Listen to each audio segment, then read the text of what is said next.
Latest updates ఎప్పటికప్పుడు పొందడానికి Big TV WhatsApp channel follow అవ్వండి. లింక్ డిస్క్రిప్షన్ లో ఉంది.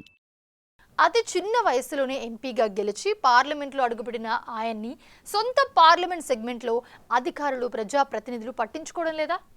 మంచి రాజకీయ నేపథ్యం ఉన్న కుటుంబం నుంచి వచ్చిన ఆ యువనేత ఆ విషయమై అసహనంతో రగిలిపోతున్నారా?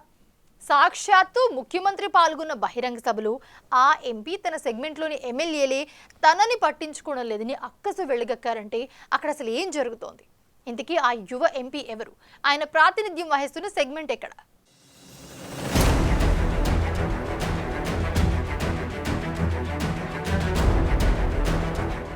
పెద్దపల్లి పార్లమెంట్ సెగ్మెంట్ నుండి చిన్న వయసులోనే పార్లమెంటులోకి అడుగుపెట్టారు గడ్డం వంశీకృష్ణ. కాంగ్రెస్ కాకాగా సుపరిచితులైన super senior leader Gaddam Venkataswamy ఎంపీగా ప్రాతినిధ్యం వహించిన నియోజకవర్గం అది.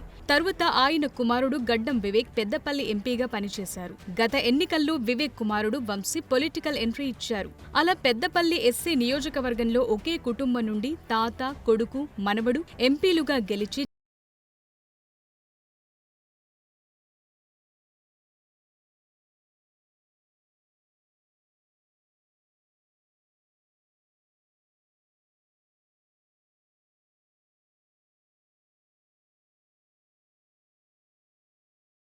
పెద్దపల్లి కాంగ్రెస్ ఎంపీ టికెట్ సాధించుకోవటమే కాకుండా భారీ మెజార్టీతో విజయం సాధించారు. ఆ పార్లమెంట్ సెగ్మెంటులోని 7 నియోజకవర్గాల్లో కాంగ్రెస్ అభ్యర్థులే గెలుపొందారు. పైపెచ్చు వంశీకృష్ణ తండ్రి వివేక్ చెన్నూరు నుండి, పెదనాన్న గడ్డం వినోద్ బెల్లంపల్లి నుండి ప్రాతినిధ్యం వహిస్తున్నారు. ఆ క్రమంలో వంశీకృష్ణ అందరినీ కలుపుకొని పోతూ నియోజకవర్గ అభివృద్ధికి కృషి చేస్తారని భావించారు.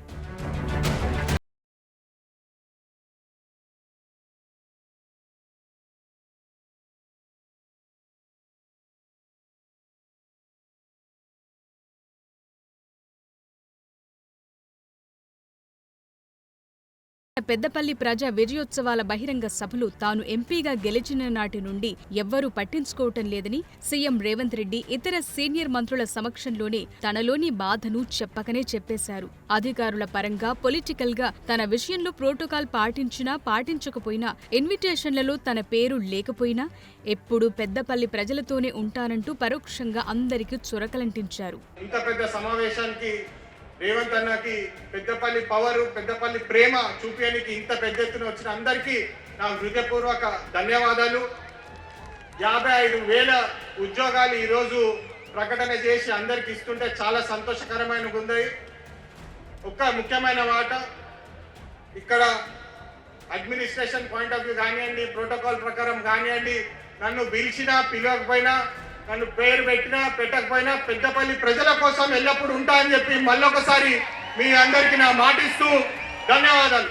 ఇదే సెగ్మెంట్ నుండి గెలిచి జాతీయ రాజకీయాల్లో చక్రం తిప్పిన కాకలు తీరిన కాక మనుమడికే ఇలాంటి పరిస్థితుందా అని పొలిటికల్ సర్కిల్స్ లో చర్చ నడుస్తోంది. తాత, తండ్రులు ఎంపీలుగా పనిచేసిన చోటే మనవడు వంశీకి ఇలాంటి పరిస్థితేంటని గుసగుసలాడుకుంటోంది Congress cadre. Peddapalli parliament segment పరిధిలోని అతని తండ్రి వివేక్, పెదనాన్న వినోదులు ప్రాతినిధ్యం వహిస్తున్న చెన్నూరు, బెల్లంపల్లి నియోజకవర్గాల్లో ఎలాంటి ప్రోటోకాల్ సమస్యలు రావటం లేదట.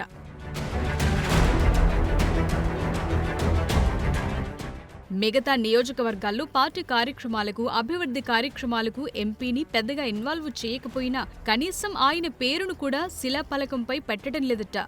ఇదే ఎంపీ వంశీకృష్ణ అసంతృప్తికి కారణమంటున్నారు. ఎంపీ టికెట్ కన్ఫర్మేషన్ అయ్యాక వంశీ గెలుపుని అందరూ భుజాలపై వేసుకుని గెలిపించుకున్నారు. 4.75 లక్షల ఓట్లు దక్కించుకున్న వంశీకృష్ణ బీఆర్ఎస్ ను 3వ స్థానానికి నెట్టి బీజేపీ అభ్యర్థిపై 1.31 లక్షల కోట్ల మెజార్టీతో గెలిచారు. బీజేపీ నుండి గట్టి పోటీ ఎదురైనా కూడా భారీ మెజార్టీతో గెలుపొందారు.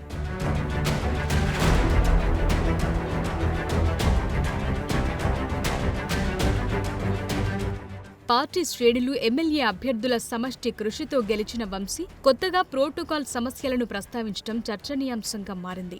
ముఖ్యమంత్రి సభలోనే ఇలా ప్రోటోకాల్ సమస్యలను ప్రజలందరి ముందు బహిర్గతం చేయటం కొత్త చర్చకు దారితీసింది. చెన్నూరు, బెల్లంపల్లి, మంచిర్యాల, ధర్మపురి, రామగుండం, మంథని, పెద్దపల్లి అసెంబ్లీ సెగ్మెంట్లు పెద్దపల్లి పార్లమెంటు పరిధిలోకొస్తాయి.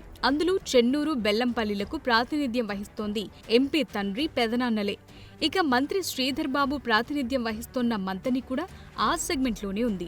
మరి ఇలాంటి పరిస్థితుల్లో ఆ యువ ఎంపీకి ప్రోటోకాల్ సమస్య ఎక్కడొచ్చిందో కాంగ్రెస్ క్యాడర్కు అంతుపట్టడం లేదట.